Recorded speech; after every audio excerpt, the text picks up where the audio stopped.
morning, Bucknutters. Welcome to the Bucknuts Morning 5 here on Wednesday, November 28th, 2018. I am Dave Biddle, very happy to be joined by the People's Champ, Matt Baxendell. Bax, Ohio State moved up 4 spots in the college football playoff rankings. They are now 6th, but they are behind Oklahoma, who is 5th, and Georgia, who's 4th. I think if Georgia loses to Alabama, I'm not buying any of this 2 teams from the SEC are going to make it. If Georgia loses, they're out. It's going to come down to Ohio State and Oklahoma. Michigan is 7th, which helps Ohio State. Penn State stays at 12th. I thought they might move up, so that doesn't help Ohio State. Northwestern drops 2 spots to 21st. Bax, what do you make out of all that, especially Ohio State being 6th?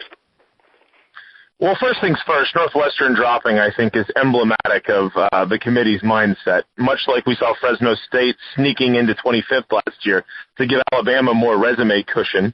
I think Ohio State's resume being unpadded, if you will, because dropping them to 21st means if they lose to Ohio State in the Big Ten Championship, they can justify not ranking them, saying it's only 4 points that they fell and they lost to Ohio State. I think the committee, and I've said this for a while, is predisposed towards not picking OSU. We've seen it all along. I think they flat out just think Oklahoma's a better team. And let's face it, this committee will use whatever justifications they feel necessary to put the teams that they want to put in. We saw it last year. The Alabama schedule was trash, and they lost their last game. So do you think Ohio State needs to blow out Northwestern to make the college football playoff? I think that's the only way they get in unless Oklahoma loses. I put this message on the Bucknuts front row yesterday. I said, you got to repeat Wisconsin. And by that I mean you need to win like 45-14 or something. One of those games where it's very obvious the other team is just completely inferior. You mean business, and the defense, most importantly, has to take care of business. If they win 70-40, they're not going to jump Oklahoma. I can flat out tell you that right now. The committee doesn't like Ohio State because they think their defense stinks. Now, for whatever reason, they don't seem to care that Oklahoma's defense is probably worse. There's no real probably about it. It's significantly worse. But the committee, for whatever reason, has decided in their minds up to this point they like Oklahoma better. And I don't think the committee was really expecting to have to make a choice between OSU and Oklahoma. I think in their mind they had decided, well, Michigan's going to win out, and it won't be a debate. The problem is OSU blew those plans up by dropping 62 points on the Wolverines, which, again, I'd like to repeat for everybody, that's 6 times 10 plus 2 is 62. So that's the problem right now for the committee is they're in a situation where they wouldn't rank Ohio State over Oklahoma right away here, and technically Oklahoma has a chance to get a better win because Texas is ranked higher than Northwestern. But if OSU goes out and murders the poor little purple kitties and Oklahoma only, quote-unquote, wins 45-42 or something, right, then the committee has a real conundrum on their hands. But I want to point something else out too, Dave. Am I alone in wondering why we're automatically just letting Notre Dame in? Like, I really feel like Notre Dame has one less game, and their 2 best wins, quote-unquote, are Michigan, who they edged by 7 on opening day at home, and Northwestern, who they barely beat in Evanston by like 5. OSU in back-to-back weeks might have a combined margin of victory of 65 points over those 2 teams if they blow out Northwestern this weekend. Why is Notre Dame getting a pass other than, ooh, look, they're 12-0? And if that's the reason, why does anybody ever schedule tough out-of-conference games again if all you need is to be a Power 5 team and a 0 in the loss column? Yeah, the Buckeyes could just go independent in that scenario and just schedule whoever the hell they want. I'm going to look back on the Michigan game just because I'm still giddy about it. I mean, I feel there's been so many enjoyable Ohio State-Michigan games since this century has started that it's almost hard to, pick between them. But damn, Bax, this might have been the most enjoyable one. And I know there's been ones with more on the line. It's hard to pick against 1 versus 2. I get that. It's hard to pick against 2 versus 3 2 years ago. I get that. Man, I'm telling you what, you blow the doors off a Michigan team that everybody is touting. You're going to, as Steve Hellwagon said on last Friday's, show when we were both picking Ohio State. I know you picked Ohio State too. If you want to crown them, go ahead and crown them. Denny Green style with Michigan. No, we didn't crown them, and it was the most enjoyable victory. I'll just say it. It was the most enjoyable victory over Michigan of my lifetime. I know that's a bold statement, but Bax, how enjoyable was that win on Saturday? It was 62 times more enjoyable than the win over Maryland. How's that sound? I have to say, I don't think it's the most enjoyable win of my life over Michigan, mostly because I can't say that I didn't enjoy 2006 more with all the history surrounding it. But goddamn, this was fun to laugh at them because this was the ultimate Wolverine flop. Their fans lived down to every stereotype we have of them. Their players lived down to every stereotype of them. We call them arrogant jackwads all the time because that's what they are. This is why they're not allowed to have nice things. They have one decent run against a bunch of bum teams in Penn State, and they think they're all of a sudden qualified, that they're going to all of a sudden uprise against and overthrow the Buckeye Empire that has owned them for this half of the century. Let's be blunt. They're not in the same league, and they got humbled hard. All their pregame trash-talking, everybody picking them to win, Karan Higdon guaranteeing victory, which will go down in infamy. We're going to talk about Karan Higdon for all the wrong reasons for a very long time now. This is what happens with them. This is why they don't have nice things. And guess what, guys? They're still masquerading as a blue blood program. They haven't been one for 20 years, and I don't know if they'll ever be one again, and it certainly won't be under Jim Harbaugh.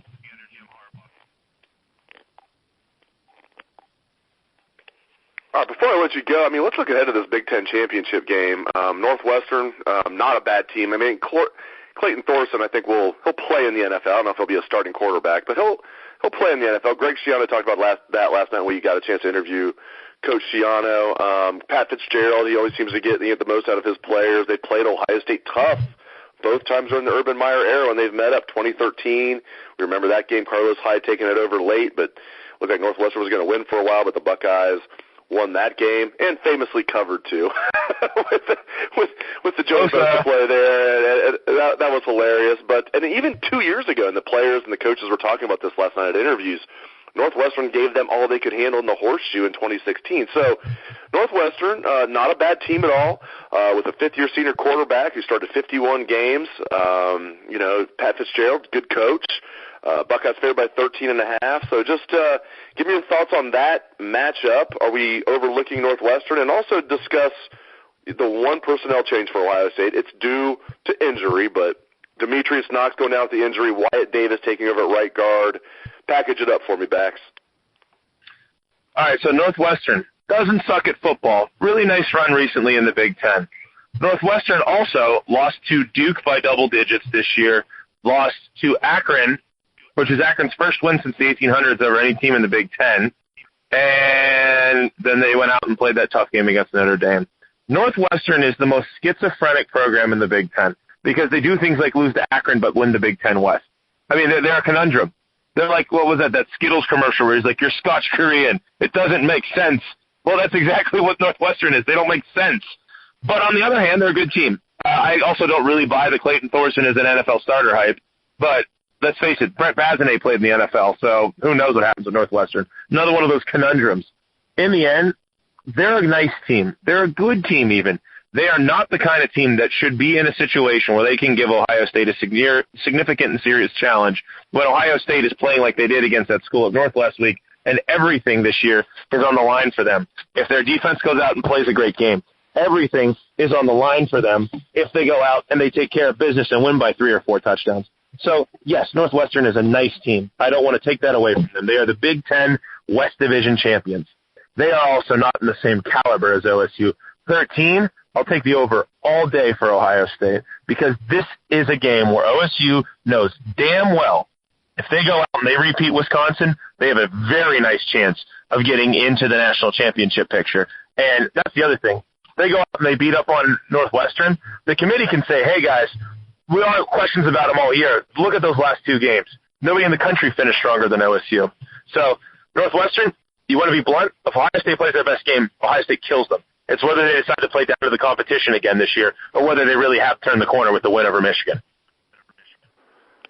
And real quick, what do you think about Wyatt Davis taking over for Demetrius Knox? It tells me a lot, Bax, that Brandon Bowen, for all the talk from Urban Meyer, Brandon Bowen's almost close to healthy. Like, Brandon Bowen was really, really good as Ohio State starting right guard last year before he got hurt. So that tells me he's not even close to 100% if he's not the one taking over. But Wyatt Davis has played, looked pretty solid in run blocking. Your thoughts on Wyatt Davis taking over for the injured Demetrius Knox at right guard?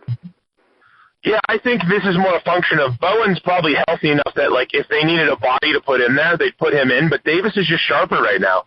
You know, he's been repping all year, doesn't have the injury issues, and he's looked decent when he's got a chance to play. Look, Demetrius Knox played a very nice game against that school up north. The last couple games, the whole O-line played very well. But on the other hand, he might have been the most inconsistent guy in the whole line this year. So from a replacement point of view, A, guards are the easiest positions to replace on an offensive line because they're not making the calls like the centers and they're not holding down the edge like the tackles. And B, the guard play at OSU this year has been average. You know, the last couple games it's certainly been higher, but I think Davis is in a position to succeed. And by the way, this isn't some 2-star kid that we're just praying can hold on. This is a 5-star recruit from California. So I'm pretty comfortable with Davis's track record this year, his pedigree, and the sort of situation he's being put into. Then I think he'll have a strong game. It's not like he's debuting on the road in Tuscaloosa against Alabama's defense. This isn't going to be a raucous atmosphere when they're on offense. So I think Davis should be perfectly fine. Hope Knox gets better soon, but I don't see this as a real factor in the game for OSU, positive or negative. Great stuff as always from the People's Champ, Matt Baxendell. Thank you very much, Bax. Thanks to all the listeners out there for tuning into the show. I appreciate that as well. Let's hear the Buckeye swag, best damn band in the land.